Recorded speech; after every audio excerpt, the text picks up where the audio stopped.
ओम शांति। सर्व आत्माओं के पिता परमात्मा शिव। आइए आपको शिव परमात्मा के बारे में आप जाने गए होंगे, जो कि पिछले वीडियो में आपको बताया गया है कि शिव परमात्मा निराकार ज्योति स्वरूपम है। तो उस निराकार ज्योति स्वरूपम की हम पूजा कैसे करें, इसलिए भक्ति मार्ग में शिवलिंग बनाया है। जैसे चित्र में दिखाया गया कि अमरनाथ की गुफा में जाते हैं तो बर्फ का शिवलिंग मिलता है, उसी के दर्शन करके वहाँ से लौटते हैं। इधर पशुपतिनाथ दिखाया हुआ है। पशुपतिनाथ में जाते हैं तो पशुपतिनाथ नेपाल काठमांडू के अंदर है, वहाँ भी मंदिर के अंदर शिवलिंग लगा हुआ है, उसी के दर्शन करके आते हैं। ऐसे ही प्रकार से यहाँ बताया गया कि क्राइस्ट धर्म को मानने वाले गौतम बुद्ध, महावीर जी, गुरु नानक जी सभी मानते हैं कि परमात्मा एक है। गॉड इज ए लाइट, परमात्मा लाइट जैसा है, स्टार जैसा है और एक है। इसी प्रकार से रामेश्वरम में दिखाया सेतुबंद रामेश्वर, जहाँ शिव जी की पूजा करते हुए राम को दिखाया गया है।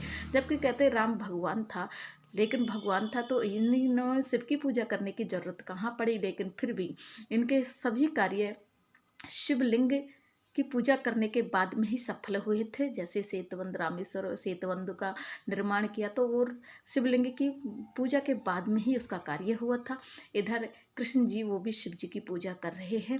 इधर बताया गया है कि शंकर जी, देखो इसमें शंकर जी के आगे शिवलिंग रखा हुआ है और शंकर जी बैठ करके शिवलिंग पर ध्यान एकाग्र कर रहे हैं। जबकि कहते हैं देवों में देव महादेव सबसे बड़ा है। अगर महादेव सबसे बड़ा है तो इसको यहाँ शिव जी की पूजा करने की जरूरत कहाँ आई है। जब भी इसको देखते हैं तो ऐसी तपस्या में लीन रहता है। अगर ये सबसे बड़ा है, सबसे ऊंचा है, तो ये किसकी तपस्या करता है? मतलब संसार में इससे भी ऊंचा कोई है जिसको ये याद करता है। तो ये भी परमात्मा शिव पर ही ध्यान एकाग्र करता है।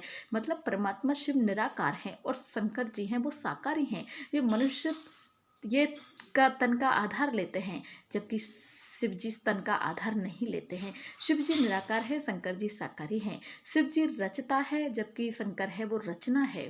इसी प्रकार से शिव जी बाप है तो शंकर जी बेटा है। देखते हैं कि मक्का मदीना तीर्थ हज की यात्रा में मुसलमान लोग जाते हैं, वहाँ भी इनकी मस्जिद के अंदर एक लाइट जैसा स्टार जैसा लगा हुआ है, मतलब ज्योति है। उस ज्योति के ऊपर ही ये ध्यान एकाग्र करते हैं और ध्यान एकाग्र करते हैं, अर्थात ये भी परमात्मा शिव को ही मानते हैं।